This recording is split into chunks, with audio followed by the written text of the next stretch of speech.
প্রিয় দর্শক, এখন আমি জানিয়ে দেব প্রতি ঘন্টার সংবাদ বুলেটিন। প্রতি ঘন্টার সংবাদ বুলেটিন সবার আগে পেতে সাবস্ক্রিপশন ও নোটিফিকেশন বাটন অন করে রাখুন। কোরআন শরীফ অবমাননার অভিযোগে নর্থ সাউথ বিশ্ববিদ্যালয়ের শিক্ষার্থী গ্রেফতার।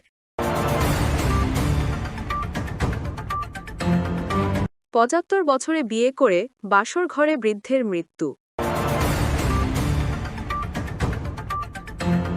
ছাত্রদল নেতার বাড়ি থেকে গুলিসহ পিস্তল উদ্ধার, আটক ৫।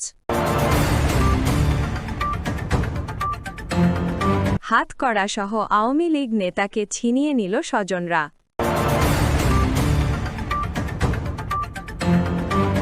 জনগণের সমর্থন আর সম্মানকে কাজে লাগাতে পারেনি ইউনূস সরকার, উল্টো চোর বাটপারদের সুযোগ করে দিয়েছে, এমনকি নিজেও এই সুযোগ কাজে লাগিয়েছে বলেছেন ইলিয়াস হোসাইন। প্রেমিকার উপস্থিতিতে গলায় ফাঁস নিলেন প্রেমিক।